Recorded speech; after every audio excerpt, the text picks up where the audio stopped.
Welcome back to After Dark. I'm Nic Pegg. Joining me on the line for In the Garden is Kim Odering. Good evening, Kim.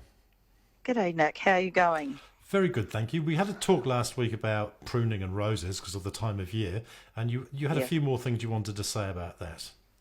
Well, of course, because in the North Island, we're in New Zealand, of course, but in the North Island, it's a different zone. It's warmer. Waikato gets frost. Then we move down to Christchurch. That's a different zone, and further down into Fiordland, well, and Invercargill, that's a different zone. So everything up ahead of Christchurch, up north, will be 4 to 6 weeks ahead of us. So the roses could be pruned back now.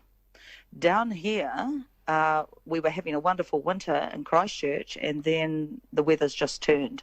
So I wouldn't be pruning them back to about after the first week of August, second week of August.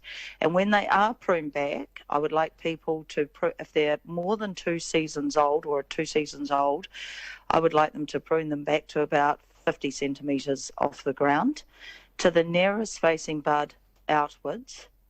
And remember to have some disinfectant there for your secateurs because of the dieback disease that we've talked about last week.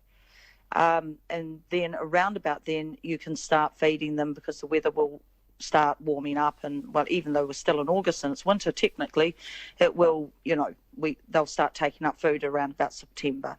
Sorry, Kim, to interrupt. Yeah. To be clear on that, if you cut into your rose where it's died back, and then you make another cut elsewhere and it's healthy, you could infect the plant. Yeah, so roses will. There's a few plants that are quite prone to dieback. Japanese maples are one of them. You often see dead twigs on Japanese maples, and roses are another one. And when you make a cut into dieback, that pathogen remains on your secateurs. So the next cut contains the pathogen. Now, there's a lot of high health roses about now that actually are naturally it's been bred into them that they're high health. So that doesn't affect them as badly as it will affect some other older varieties. So sometimes because I know which ones are sort of older varieties and which ones are newer high health varieties, I know the diff, but I would advise other people to use just some disinfectant and water with their secateurs. Yeah, that's what I do. And do you need ever Yes. to do anything to the wound where you've made the cut? Well, look, there are back seals, which is a gooey substance. It's got a brush. You buy them from your garden centre. It's not a bad idea to seal the wound. But we did talk about not always having time to do that, and if the season's good, so they should be fine. But last year in spring in Christchurch, we got rain for 3 months, and there was a lot of disease about in the roses. So yes, I'd seal it anyway. For the listeners out there, just seal the cuts. Go down and get some back seal. It's very quick to do. Just make the cut, and the substance comes in about a 150ml bottle, and it's got a brush on the end, and you just seal the cut. Yes, so I'd advise that. Now also, sorry. Sorry, I thought, was replanting something you wanted to talk about this evening? Yes, talking about repotting your outdoor plants that you've got in pots, particularly if they're deciduous. I've got to do quite a few here because I've got maples in pots that have been there for 10 years.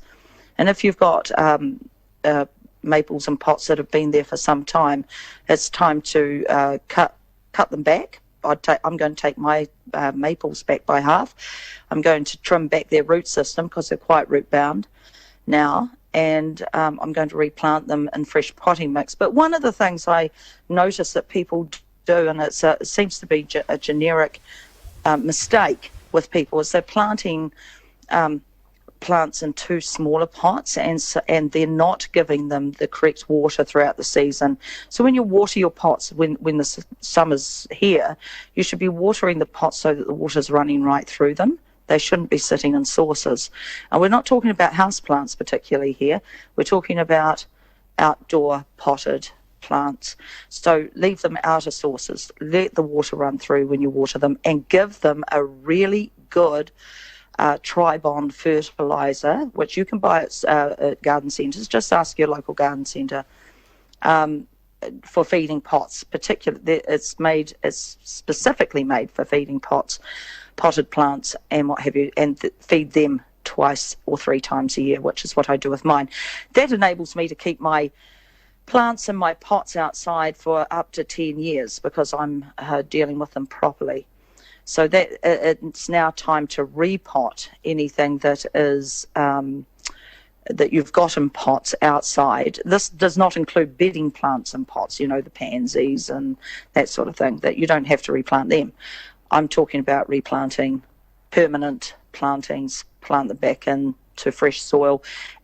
Otherwise, if they're not too old in their pots, it's time to, you can leave them. If they're not too old in their pots, you can actually leave them. Just make sure you're watering and feeding them properly when the weather gets warmer. So your pot has a hole in the bottom, and you put some stones or some crocks and bits of broken up pots, and then you put your compost on top of that so it drains properly. Okay, so you never plant into compost. You should always plant into a medium potting mix supplied to you by your garden centre. So if you planted your plant just in compost, it would probably die. You've got to use that medium, and so long as the hole is big enough in the bottom of the pot, I never put rocks or stones in the bottom. So if your pot has a small hole, then yes, you'll need some sort of broken pottery or something in the bottom. But it's always best to get a pot. If you want longevity out of your pots outside, it's always best to have a good-sized hole in the pot. So, I'm not talking about a foot wide, of course. I'm just talking about a decent-sized holes, or maybe 3 holes in the pot at the base. Now, we need to discuss this time of year pruning fruit trees. Is that correct? Yes, but it's always best to show people how to prune fruit trees. But it is time to prune fruit trees. That's correct. And it's also time to buy your roses, and it's also time to buy your fruit trees. They're in the garden centres now. Also, strawberries. I would like to talk to you about strawberries. Oh, please do. Oh, yes. All right. Well, a lot of people don't know this, but to get 2 really good crops out of your strawberries through the growing season, you ought to plant them now. And you plant them, once you planted them, remember they're gross feeders when the weather warms up, and they'll feed heavily. So if you could ever get hold of pig manure that's well rotted, manures have got to be well rotted because it's animal waste. That's really, really good. Blood and bone. I sometimes, if I'm lacking in pig manure, I'll put in the sheep manure into it, and I'll make the ground really friable, dig it all up, make it friable, and have lots and lots of goodness in it. Then you plant your strawberries. Now, it's really important to then put a layer of pea straw over the top. So that means your little baby strawberries that come out on their little long stems aren't sitting on the soil where any manner of insect can get at them. So it helps protect the strawberry as it's growing through its season. But you need to plant them now. So they're in your garden centres now, and it's the same with asparagus. Asparagus will need to be planted now as well. Yeah. So get that in as well. It's still it's still a busy time of year, isn't it? Even though you think that, all the weather's crap and it's raining and it's cold, there's plenty to do. You just want to go inside and have a wine and make some soup, don't you? Really? I mean, really, that's what you want to do. But there is plenty to do now to prepare for your season ahead.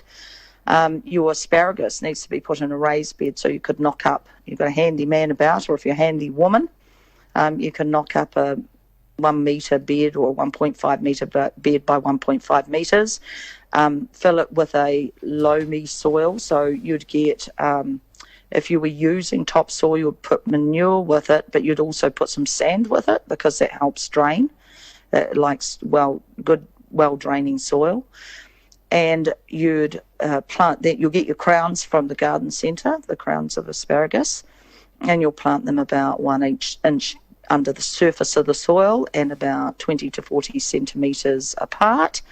And then you will just add a really nice rich compost on top, and that will feed the crown. And in the first year, say if you were planting it now, in the first year, you'd only pick. Don't be greedy about it. Just pick 2 or 3 of the little asparagus fronds that come up, which will eventually grow into fern if you let it. But you pick them and put them in your salads. They're delicious in salads, absolutely delicious, and they taste like peas, kind of, really, and without all the lectins that are in peas.